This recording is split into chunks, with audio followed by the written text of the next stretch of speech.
So Mutant Deluxe is essentially a direct port of the original 3DS game, but with one big deluxe difference, which is where we've added 20 new levels, which are in a parallel universe, a parallel kind of ghost world that you can visit. As the big difference with the kind of when you play Deluxe on the TV is you'll notice that you can just see more around you.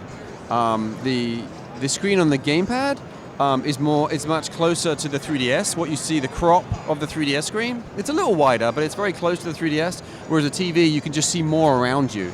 So that's cool. That's interesting. You know, the players. I mean, if anyone had a problem with the eye shot enemy in the 3DS game, you get a much fairer warning on the TV now. So that's kind of a nice, I think, additional bonus you get from the HD TV.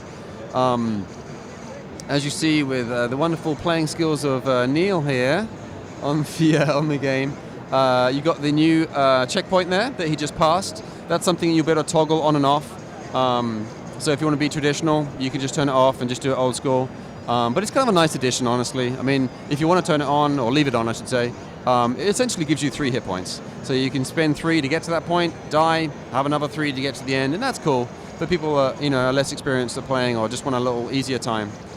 So, but essentially all of the levels are identical, with the regular levels, the secret levels, the granny levels, they're all there. So the original 60 levels are there, and the new ghost levels brings it to 80.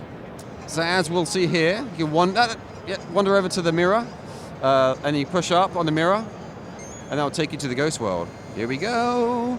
So now everything's ghostified. So basically, if a level is open in the regular world, it'll be open in the ghost world. And as you can see, the ghosts are kind of just being mischievous, basically. The signs are spinning, the ground's moving them down. That guy's a new enemy, so there'll be a few new ghost enemies that are only in the ghost world that you'll see. And you'll notice that you can't shoot these guys. The ghost enemies cannot be shot. So it's all about kind of avoiding them and being nimble on your feet. There are the golden diamonds in these levels as well. So they can be quite a challenge, actually, to try and get all of those while avoiding these guys at the same time, and that's kind of fun. You'll see here, down here, there's like big, planes of the ground shifting up and down to kind of play up with that kind of ghost poltergeist kind of, theme going on. You notice the level, when you first start it kind of looks like, oh, it's level 1, but ghost. But then when you start getting into it, you'll notice that the level is actually completely different. Like it's a whole new level design. But they all start the same as their parallel in the normal world.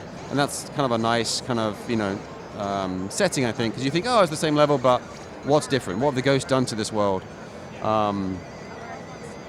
So here, this area here is completely different.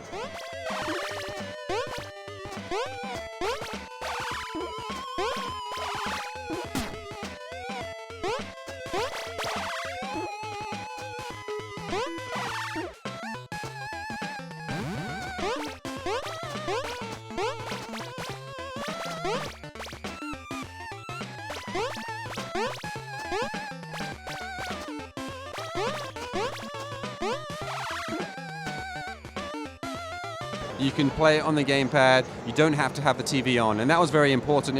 We could have done the 3DS thing, right, where the top screen is the TV, the bottom screen is the gamepad, but we specifically said, no, let's make it one screen so you can just literally turn on your Wii U and you're good to go, and someone can do whatever they want on the TV.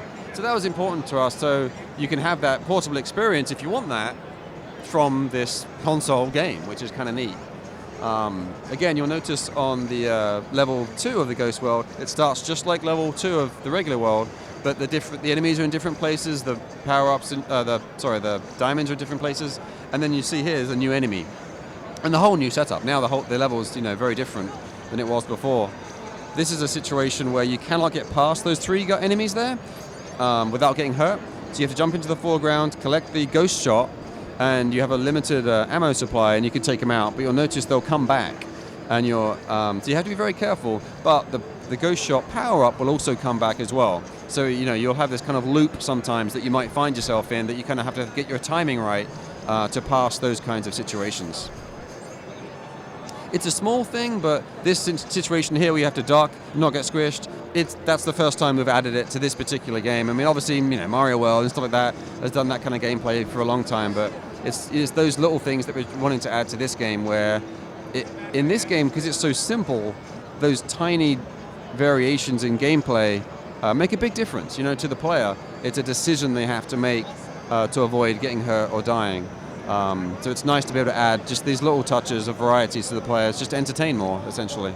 So it's working out pretty well, and I think the changes in the rules, you can't shoot the guys, you have to avoid them, and all the moving stuff. It adds, some nice spice to it, and I think it just adds a new experience to the game, which is nice and fresh. And something I like about it that's really cool is the 20 new levels can be accessed straight away.